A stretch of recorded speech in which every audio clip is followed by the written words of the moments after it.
Assalamu alaikum students. So today we'll continue with chapter number 4. Uh, we had done uh, deviation of real gases from ideal behavior, right? So a real gas is the one which does not obey the ideal gas equation. ठीक है, ideal gas equation is not obeyed by the real gas.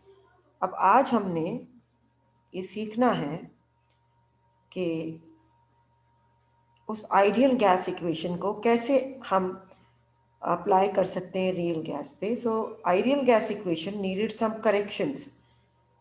So those correction were made in van der वाल equation. ठीक है, ideal gas equation में कुछ corrections की गई जो इक्वेशन फिर नहीं बनी, that was called as van der वाल equation.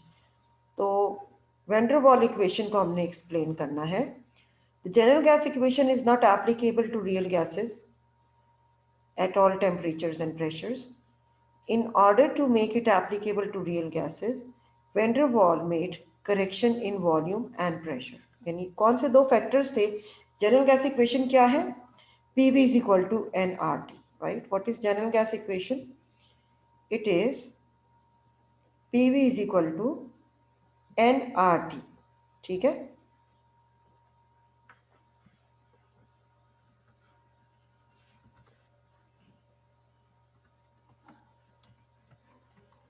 right? So PV is equal to nRT needed correction because this equation PV is equal to nRT is not obeyed by real gases. So which two terms in this equation PV is equal to nRT needed correction? One was pressure and the other was volume, right? सबसे पहले हम देखते हैं volume correction.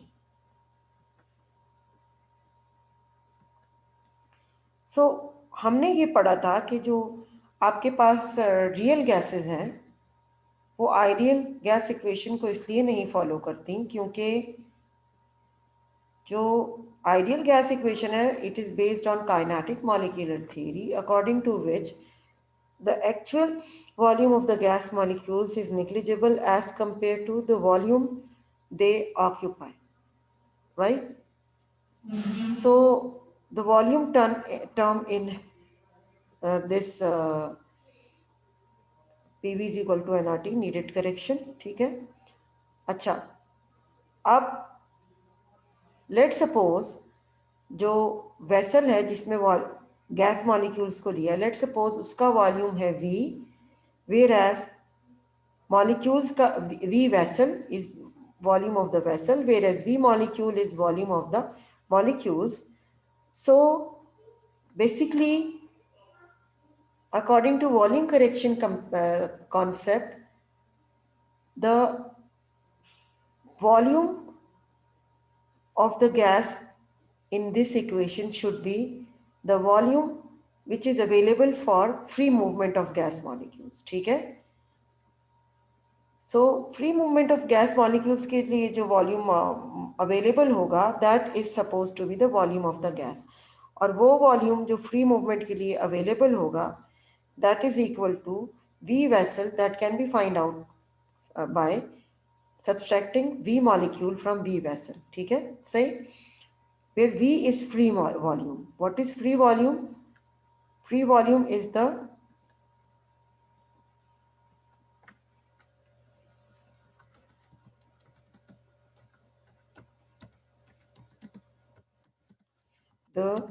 volume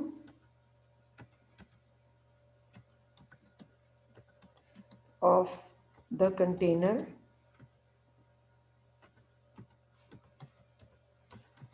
available for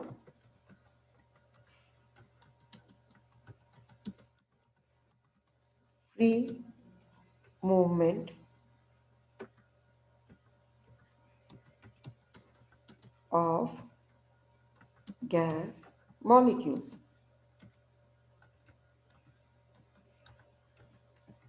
Right?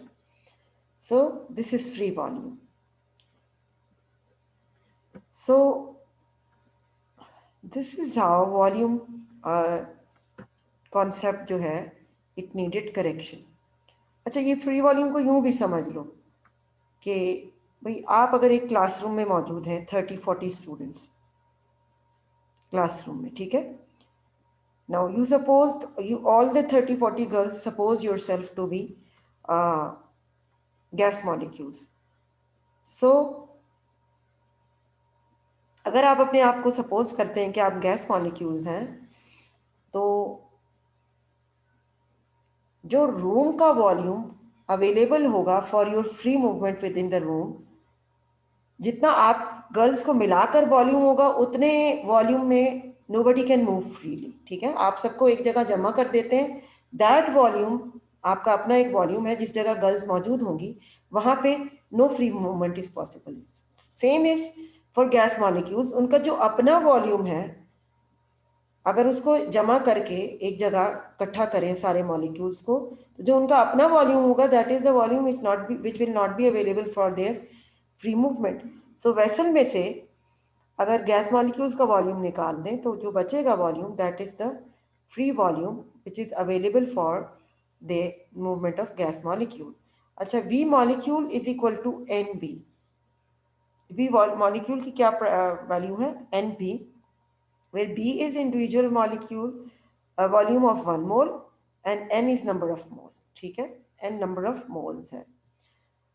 अब V vessel is equal to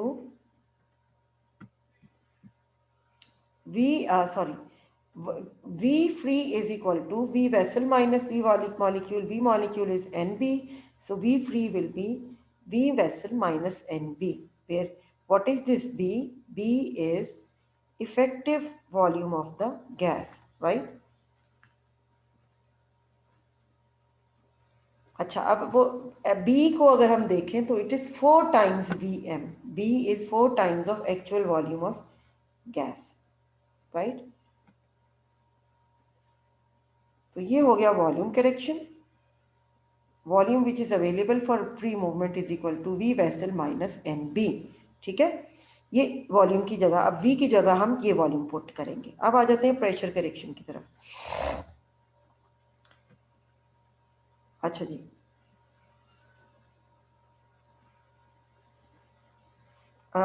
normally इसको समझने के लिए let me draw a diagram here.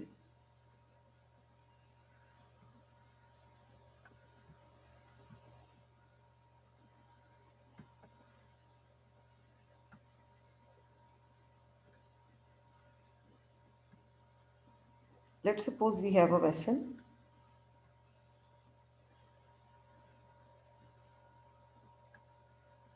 Right. And there is a molecule in this vessel.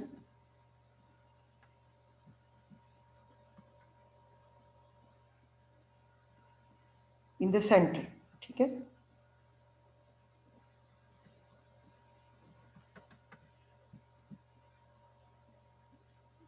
अच्छा, ये एक मॉलिक्यूल है जो के सेंटर में है, ठीक है। एक मॉलिक्यूल है जो कि सेंटर में है।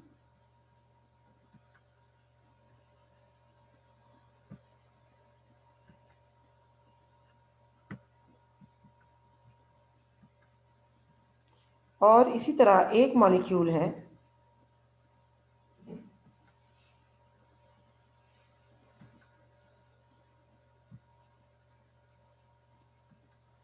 Which is present in the corner, ठीक है। एक मॉलिक्यूल है जो यहाँ पे कॉर्नर में मौजूद है। अच्छा, अगर मैं इधर सेंटर वाले मॉलिक्यूल को कंसिडर करूंगी तो this centre one molecule will be attracted equally from all the sides, left side, right side, up side, down side. A molecule in the center will face equal forces from all the directions, ठीक है। So equal and opposite direction वाली forces एक दूसरे को cancel out कर देंगी। So a molecule in the center will have no net force of attraction on it, ठीक है। जो मॉलिक्यूल यहाँ सेंटर में मौजूद होगा that will have no net force of attraction on it। एक मॉलिक्यूल जो यहाँ सेंटर में मौजूद है इसके ऊपर कोई फोर्स ऑफ अट्रैक्शन एक्ट नहीं करेगी। नाउ लेट्स सपोज एक और मॉलिक्यूल है जो यहाँ कॉर्नर पे मौजूद है, ठीक है, कॉर्नर पे एक मॉलिक्यूल मौजूद है।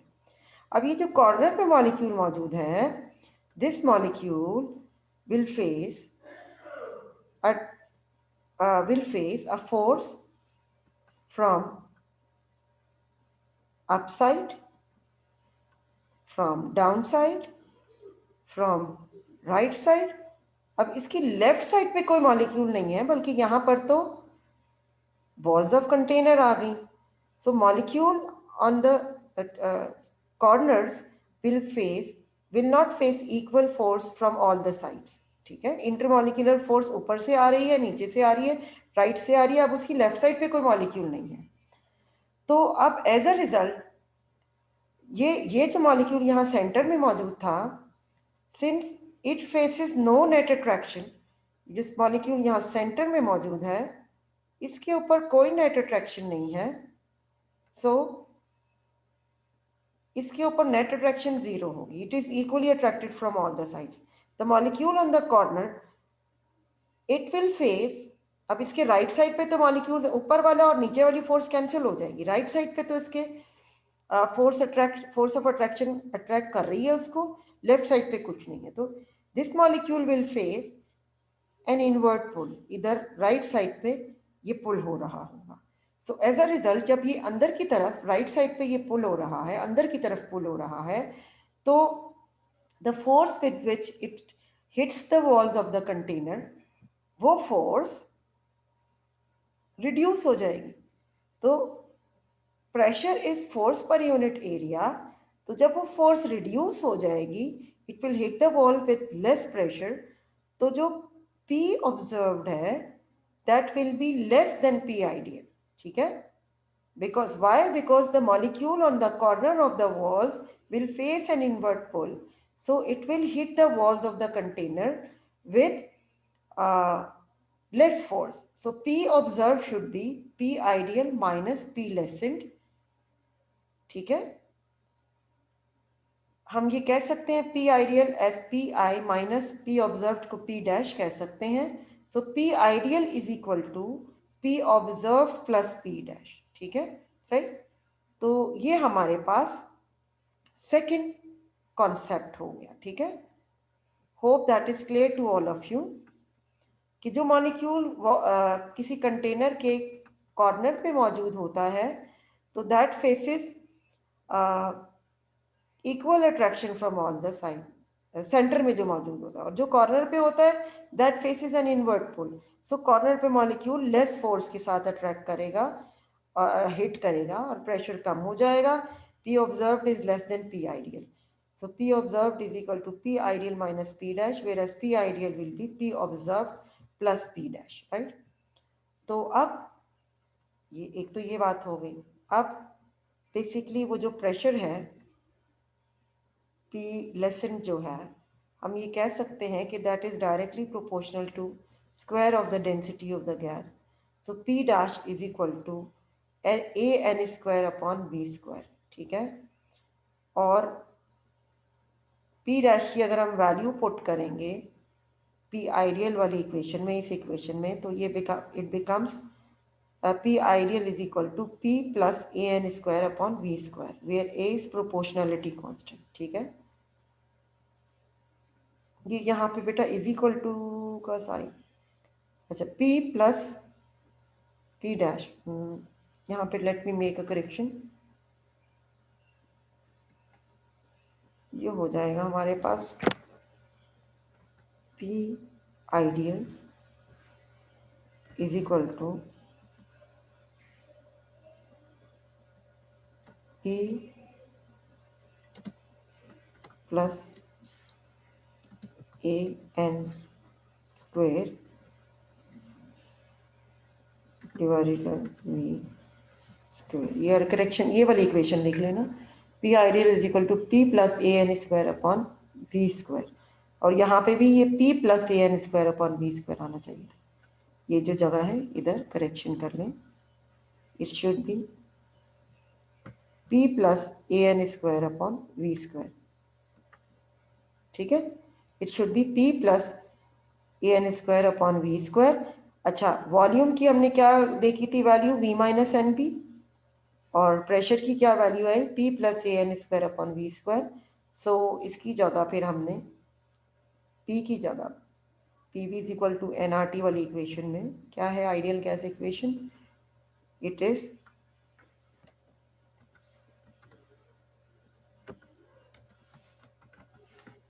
NRT।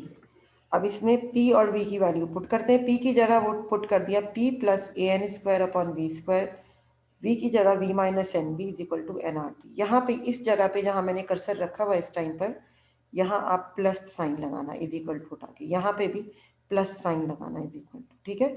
अब ये जो इक्वेशन है ये आरएनएस इक्वेशन कहलाती है, ठीक है। Let me write this equation once here. क्या है वैन डर वाल इक्वेशन, क्या है, it is P plus AN square over V square bracket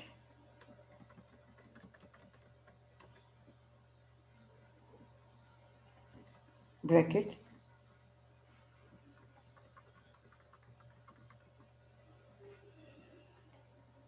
then V minus NB bracket close is equal to NR and T। ये equation, this equation is called van der वाल equation, ठीक है। तो अब अगर एक रियल गैस आपके पास होगी तो you have to follow this equation, और अगर एक आइडियल गैस होगी तो आपने कौन सी इक्वेशन फॉलो करनी है, P V is equal to NRT वाली इक्वेशन, ठीक है।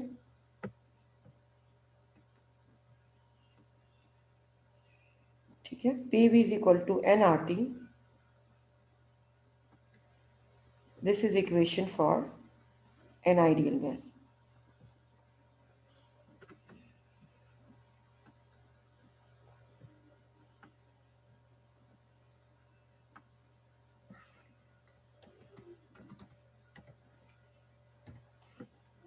whereas the other one equation is for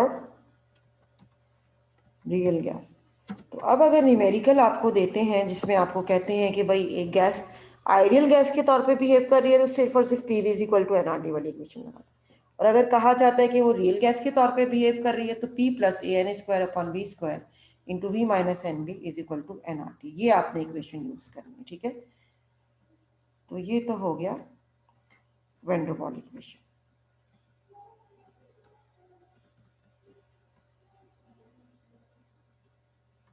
ए और बी कॉन्स्टेंट्स हैं, इनकी वैल्यूज मुख्तलिफ गैसेस के लिए मुख्तलिफ होती हैं, ठीक है। एक न्यूमेरिकल हम देख लेते हैं।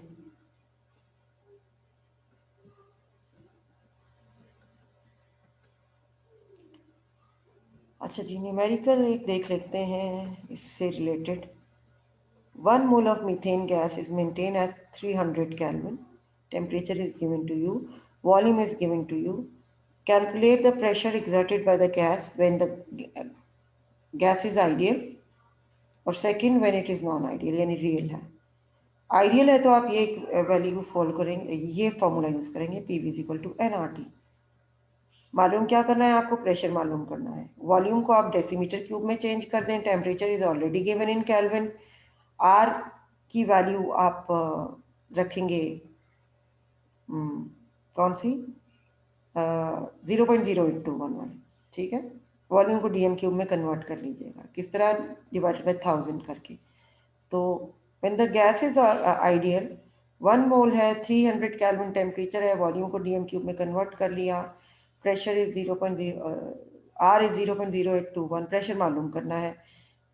आपने प्रेशर की वैल्यू मालूम कर ली। When it is behaving ideally simply apply this formula, P V is equal to NRT। When it is non ideal तो फिर आपने कौन सा फॉर्मूला अप्लाई करना है, फिर आपने P is equal to AN square upon V square V minus N B is equal to NRT।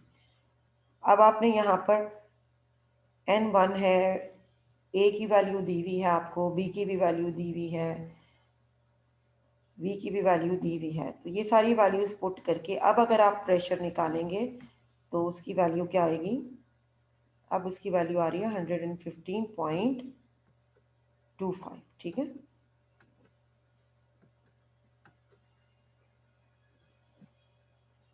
तो प्लीज इसको सॉल्व कीजिए खुद बैठकर। ठीक है, ये वैल्यूज पुट करके एन, ए और बी की वैल्यूज पुट करके, so you need to solve this numerical yourself. ठीक है,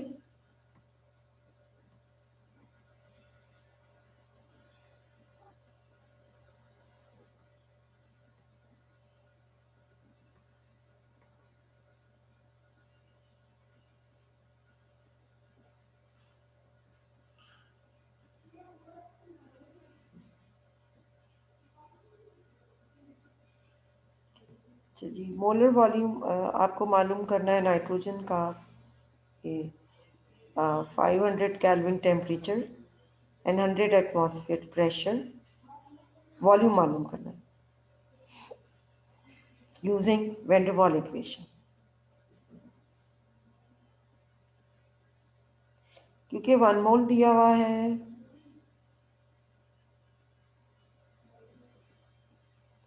तो एन की जगह हम 1 रख लेते हैं। मोलर वॉल्यूम हम 1 मोल के लिए मालूम करते हैं, तो वी आपको यहाँ पर मालूम करना है। ठीक है,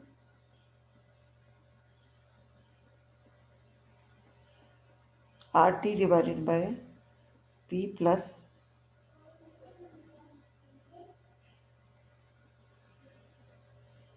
आर स्क्वायर कहाँ से नहीं है?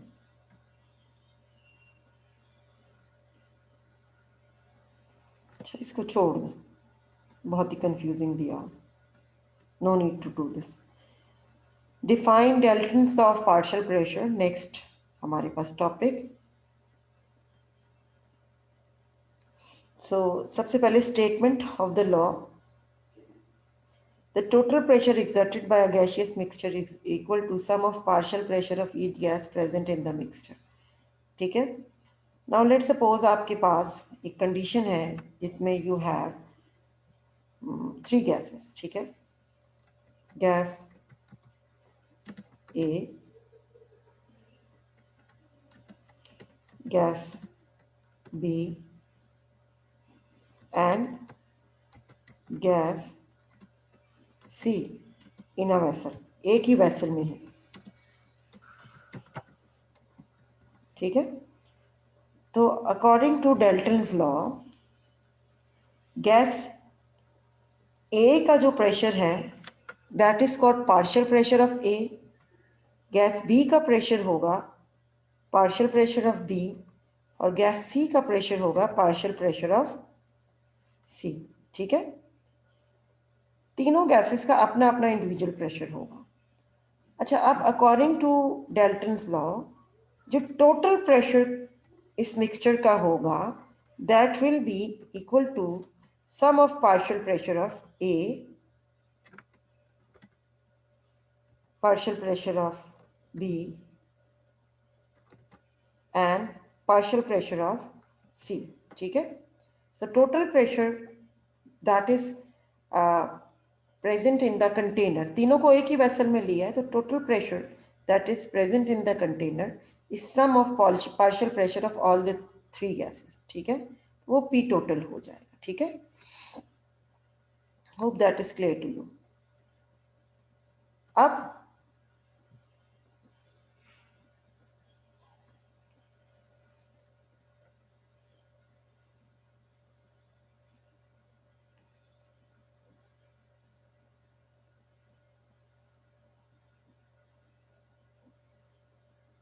एग्जाम्पल एयर वाली यहाँ पर लिखी हुई है, air you know is a mixture of the gases, so total pressure of air is sum of partial pressure of all the individual gases in air। अच्छा,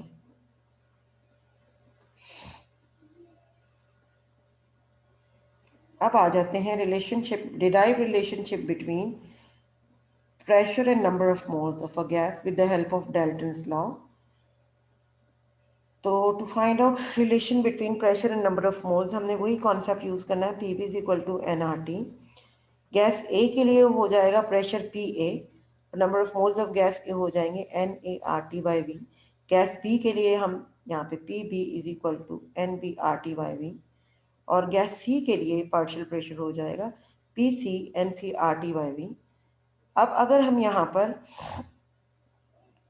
पी टोटल की बात करेंगे तो वो हो जाएगा P T is equal to N T R T by we.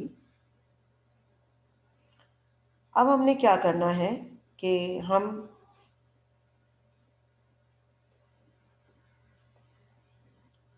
ये जो हमारे पास इक्वेशन है इसको आप इक्वेशन 1 कह लो, इसको 2 कह लो, इसको 3 कह लो और इसको 4 कह लो। इक्वेशन 1 को हम इक्वेशन 4 से डिवाइड करेंगे। ठीक है, आपने यहाँ पे क्या लिखना है, इक्वेशन नंबर्स, ये वाली इक्वेशन 1 जहाँ पे मेरा कर्सर है, ये इक्वेशन नंबर 2, ये इक्वेशन नंबर 3 और ये इक्वेशन नंबर 4। अब हमने लिखना क्या है, हमने फिर लिखना ये है, यहाँ पर स्टेटमेंट क्या लिखेंगे आप, डिवाइड इक्वेशन 1 बाय इक्वेशन 4। ठीक है, तो ये हो जाएगा P A divided by P T is equal to N A R T by V divided by N T R T by V. P A upon P T is equal to ये R T by V cancel हो जाएगा मेरा ख्याल है यहाँ पे। So what is left is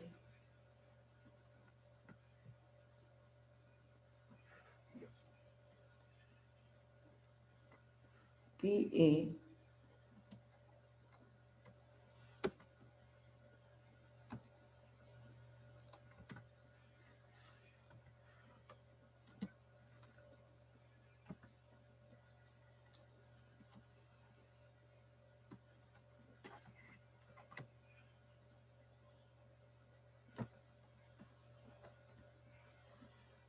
ठीक है, P A upon P T is equal to N A upon N T. ठीक है, R T by V cancel हो जाएगा।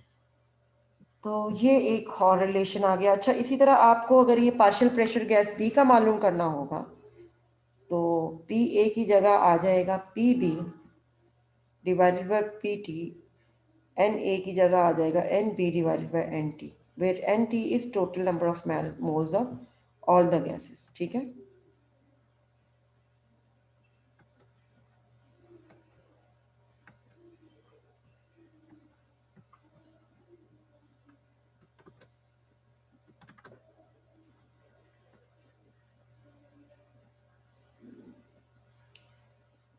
अच्छा अब आ जाते हैं मोल फ्रैक्शन। मोल फ्रैक्शन को हम कैसे डिफाइन कर सकते हैं, mole fraction is ratio of moles of the gas to the total moles. ठीक है, यानी ये जो हमने N A upon N T लिया तो ये हो जाएगा mole fraction of gas A.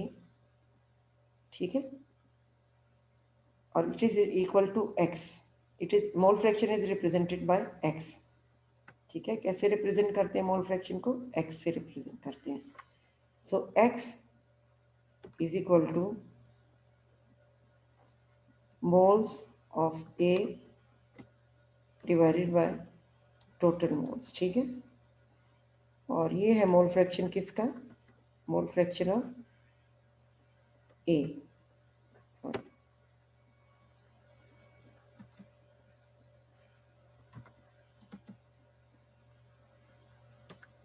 It is mole fraction of A. ठीक है, गैस ए। इसी तरह गैस बी का होगा मोल फ्रैक्शन, तो वो हो जाएगा N B multiply by N T. ठीक है, तो अब अगर हमने मोल फ्रैक्शन ऑफ ए और पार्शियल प्रेशर ऑफ ए का रिलेशन लिखना है तो हमारे पास क्या था, P A divided by P T is equal to N A divided by N T. ठीक है, तो P A will be is equal to N A divided by N T, और इसको फिर मल्टीप्लाई कर देंगे हम लोग दूसरी साइड पे ले जाके, मल्टीप्लाई बाय पी टी, दूसरी साइड पे ले जाके पी टी मल्टीप्लाई में आ जाएगा। ठीक है,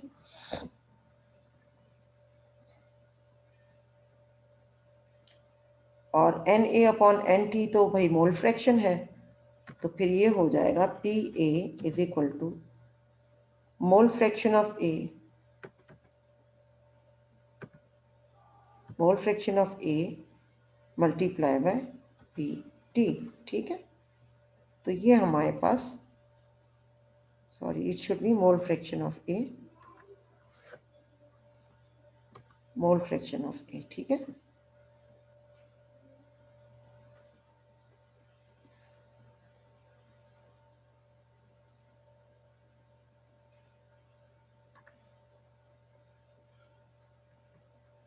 mole fraction of A multiply by P T. ठीक है, क्योंकि N A upon N T जो है वो तो मोल फ्रैक्शन है। सही है,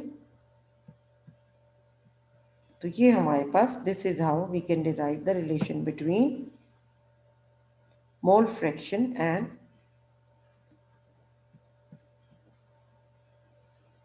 partial pressure of the gas. ठीक है, मोल फ्रैक्शन क्या है?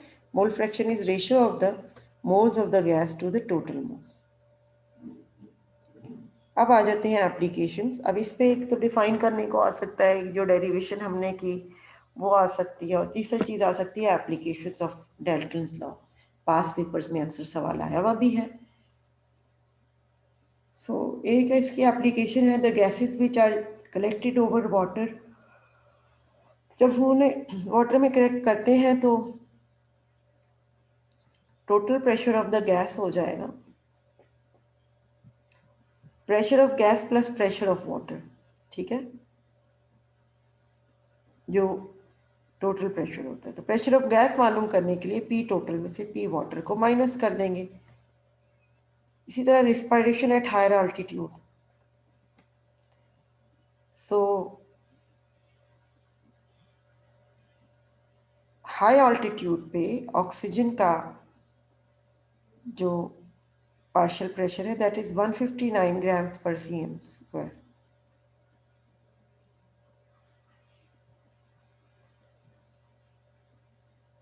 हाई ऑल्टीट्यूड पे वो लो हो जाता है ऑक्सीजन का पार्शियल प्रेशर।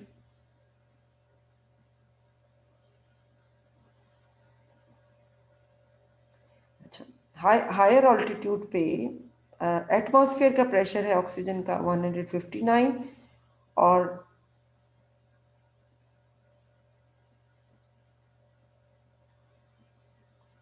लंग्स के अंदर है 116। So as a result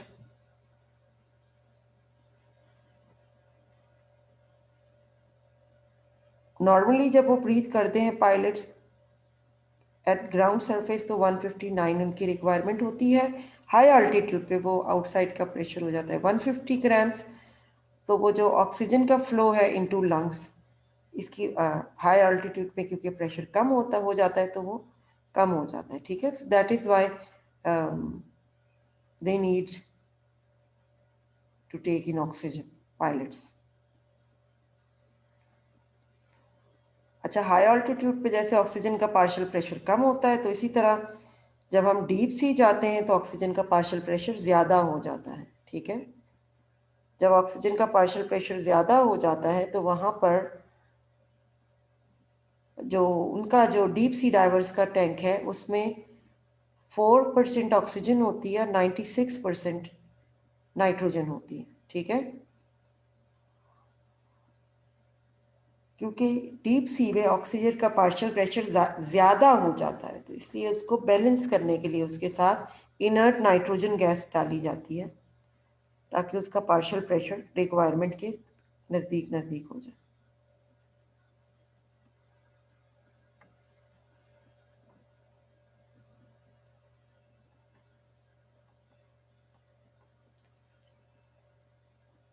sir ये एक एग्जांपल देख लेते हैं। 1 मोल नाइट्रोजन, 3 मोल हाइड्रोजन, दो गैसेज हैं, इन्हें लिया, वॉल्यूम हम 10 डेसीमीटर क्यूब कंटेनर में 298 केल्विन पे। पार्शियल प्रेशर और टोटल प्रेशर मालूम करना है। तो पहले हम टोटल प्रेशर मालूम कर लेते हैं। टोटल प्रेशर के लिए हम क्या इक्वेशन लगाएंगे?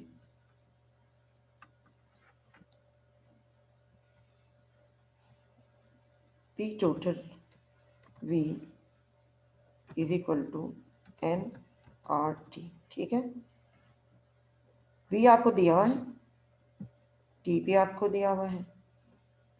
टोटल मोल्स, इन दोनों के मोल्स को ऐड करके कर लें। ठीक है, ये मैं इसको N टोटल कर लूँ।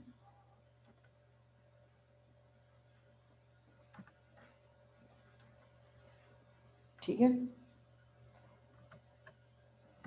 P total V is equal to N total RT। N total हो जाएगा 4। ठीक है, तो यहाँ से पहले P टोटल की वैल्यू मालूम कर लें, और वो कितनी आ रही है। पुटिंग द वैल्यूज हमने मालूम कर ली, वो कितनी आ रही है, वो आ रही है 9.77। अब पी ऑफ नाइट्रोजन मालूम करने के लिए हम मोल्स ऑफ नाइट्रोजन को डिवाइड कर देंगे, टोटल मोल्स से मल्टीप्लाई कर देंगे टोटल प्रेशर से, that comes to be 2.44। Whereas P of hydrogen मालूम करने के लिए मोल्स ऑफ हाइड्रोजन को डिवाइड कर देंगे टोटल मोल्स से मल्टीप्लाई बाय टोटल प्रेशर। ठीक है, ये इन्होंने दोनों जगह नाइट्रोजन रख दिया। इनमें से एक हाइड्रोजन है, हाइड्रोजन कौन सा है? हाइड्रोजन का 1 मोल दिया, नाइट्रोजन का 1 मोल दिया है, और हाइड्रोजन के 3 हैं। So this one is not nitrogen, ये इसके साथ आपको हाइड्रोजन लिखना है। ये जहाँ पे मेरा कर्सर इस वक्त है, ये मैंने हाईलाइट किया है, this is P of hydrogen divide is equal to N of hydrogen divided by total moles multiply by P total. ठीक है, इसको करेक्शन कर लीजिए। इससे रिलेटेड और भी एग्जाम्पल्स आपने सॉल्व कर लेनी,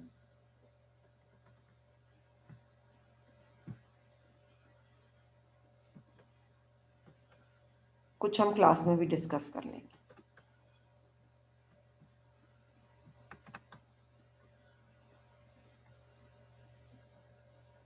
अब आ जाते हैं diffusion and effusion. So diffusion is spontaneous mixing of molecules of a gas with another gas molecules. ठीक है, and it is due to the random movement of gas from one area of higher concentration to the area of lower concentration.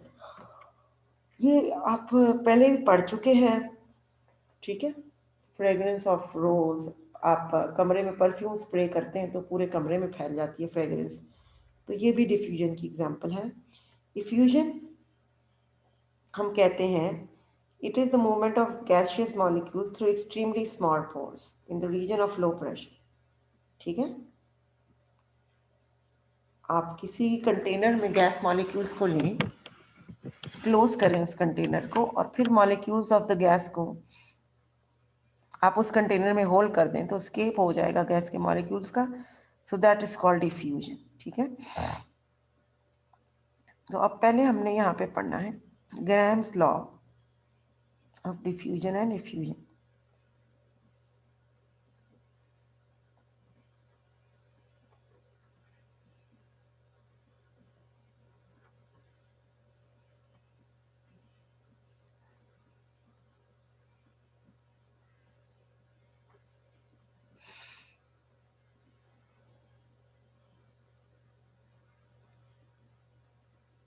Okay, I just couldn't find the definition of Graham's law of diffusion or effusion here.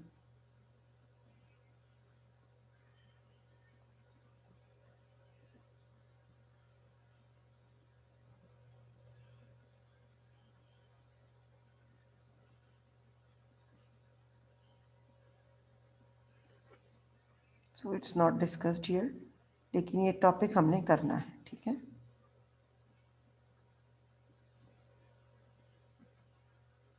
so let me just write down the definition of Graham's law of diffusion first.